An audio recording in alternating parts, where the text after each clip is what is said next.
Hi, my name is Heather Feather. I am the owner of Rare Bird Medicine. Today I wanted to talk about element switching.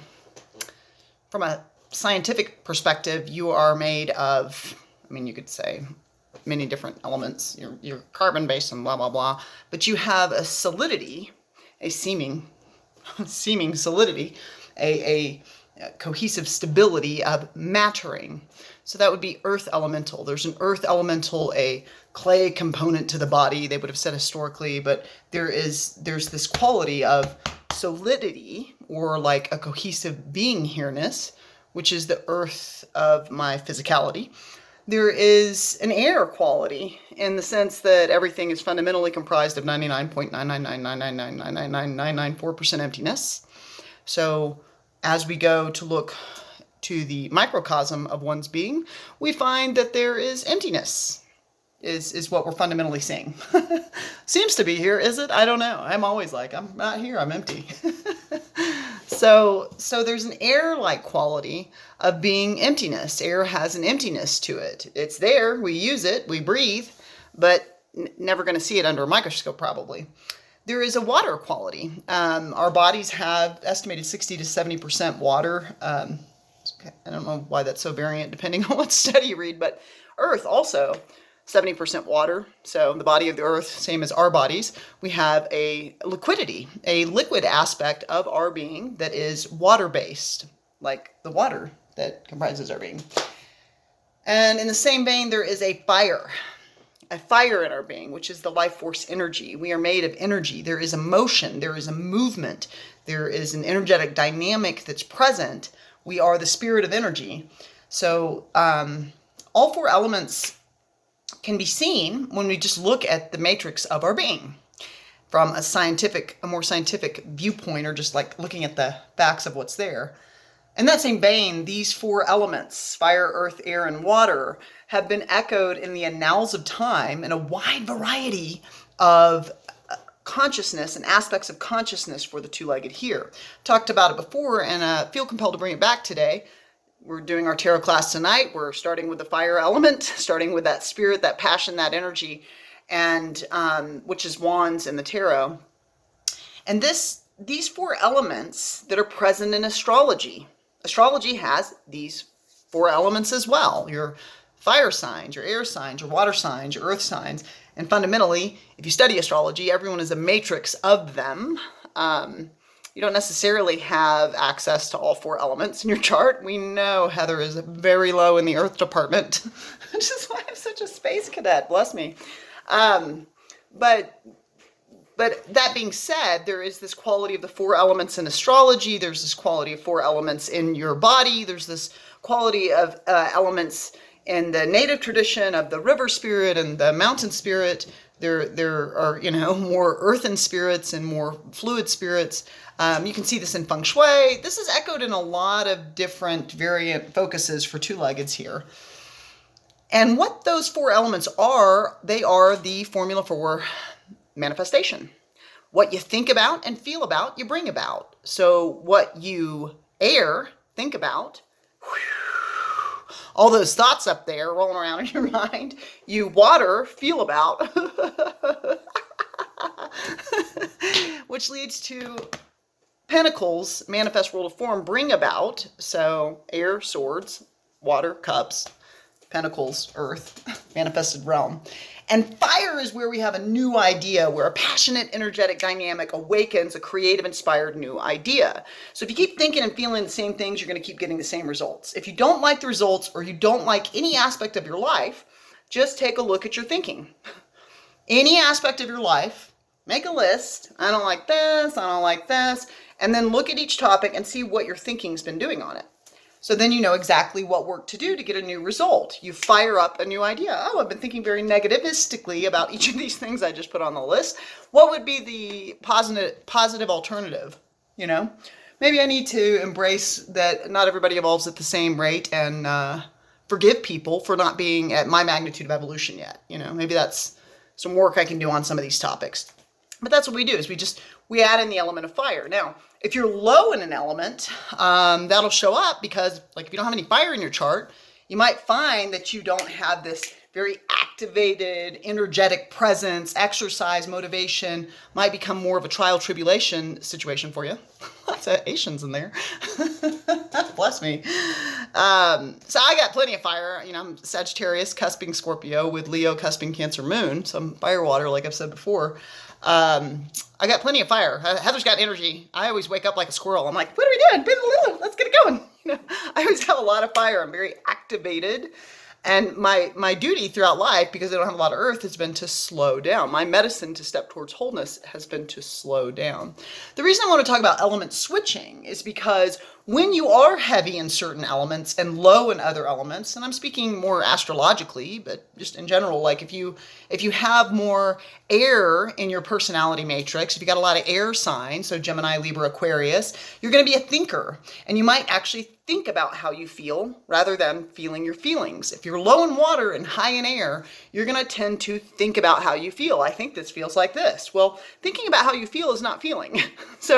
So your road to wholeness would be dropping into how does it feel? Let me feel my feelings. Is it sad? Do I need to cry tears? Do I need to let water elemental feeling and tears move through my vessel? We release different chemicals when we cry tears of joy as compared to tears of sadness. And I theorize those chemicals need to be released from the body. So if you tend to think about what you feel, you may have high air elemental and low water elemental. If you're like me and you're high water, fire, and I have some smattering of air in there for sure, Libra, Venus, Gemini rising. If you have that, but no earth, my entire natal birth chart, the only place that we find earth is in a lunar eclipse. So in more of a learning sector, really something I'm trying to kind of like step away from to do like more of this non-earthy work to get spiritual, to kind of get out of body and not be so mired and addicted to our flesh costume and ego matrix.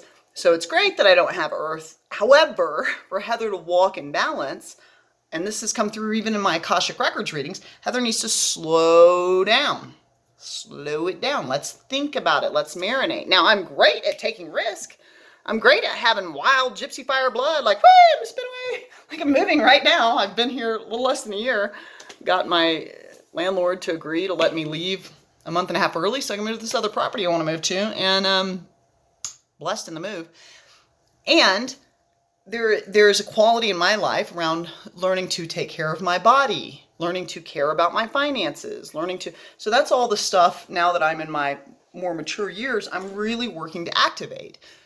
Great body care, great financial care, and I'm doing all that. I'm working with the stock market. I have lots in savings. I'm planning my future and working with my business to launch in larger directions so that I can ultimately teach teachers and pay them well to help, with the magical college. So what I want to talk about element switching for is if you have a lot of water in your chart, so I actually have a tremendous amount of water because I'm cusping water signs, sun and moon sector, and I have Cancer, Mars, it's my behavior. There's just a lot of water, even in my asteroids. I got Pisces, a lot of water going on in this being. So I'm a deep feeler. I'm a great empath. It's really easy for me to walk a mile in other people's shoes. It's really easy for me to have empathy and sensitivity to where people can get pinned in this life. And sometimes that element is too high in me.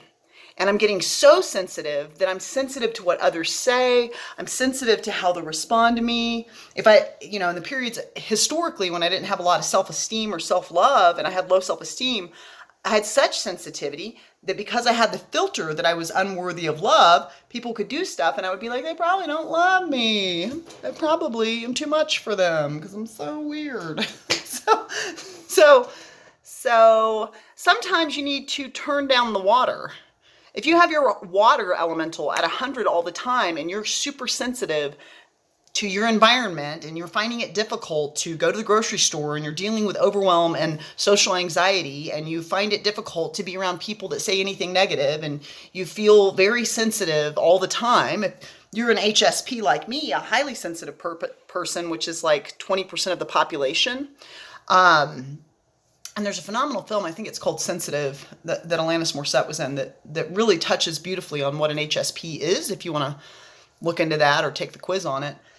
But if you're an HSP like me, it is overwhelming sometimes when I go to the grocery store, especially as a powerful psychic. It's a lot of thoughts to hear. It's a lot of feelings to feel. And I'm just trying to get some asparagus, y'all. It's like I'm just sitting here trying to get my groceries.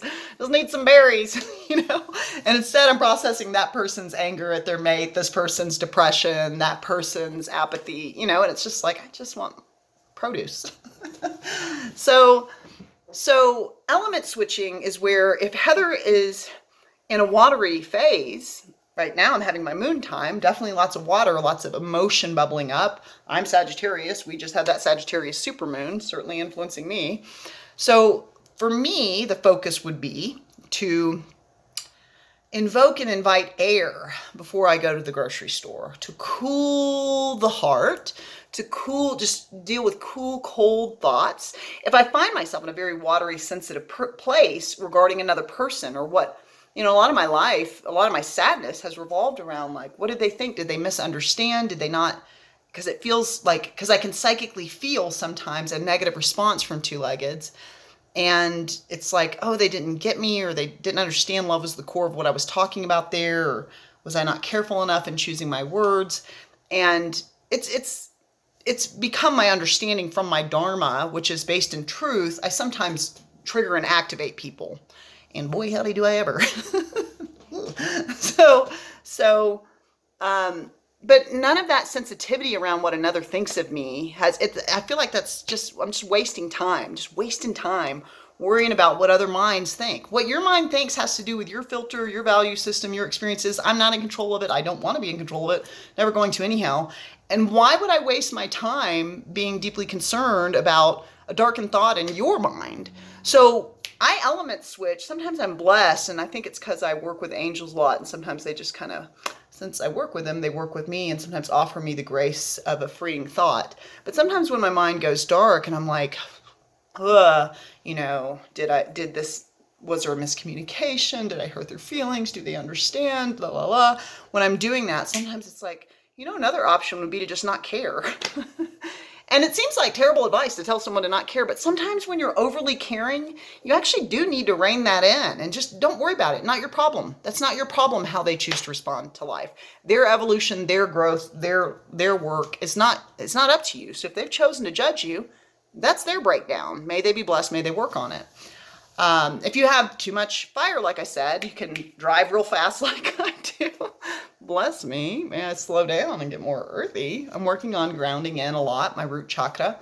But too much fire can be dangerous. You can be an excessive risk taker. I know I am. When I think of rock climbing, I'm like, I don't need any carabiners attached to any ropes. Death is imminent. And I want to just run up the side of a mountain, which fun, but risky, dangerous. So fire loves danger and risk and is real willing to run towards it, but not always the smartest call. I've been hurt a lot because of my quickness. I cut myself on my mirror.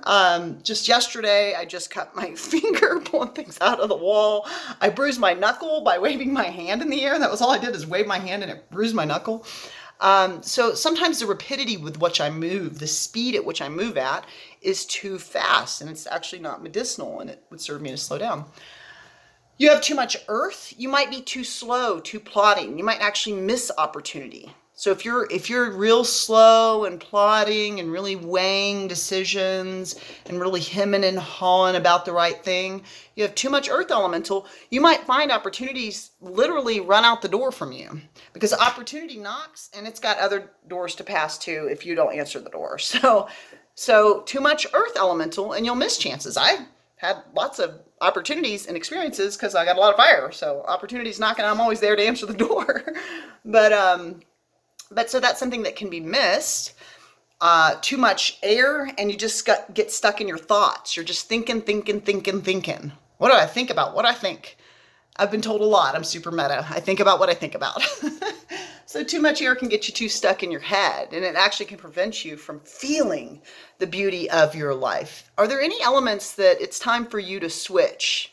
If so, I would consider that and maybe start now, sprinkling in some new element. May you be blessed with all four and find yourself in balance. Go to rarebirdmedicine.com. Lots of services available there. You can always subscribe to Rare Bird Medicine on YouTube. Blessed be.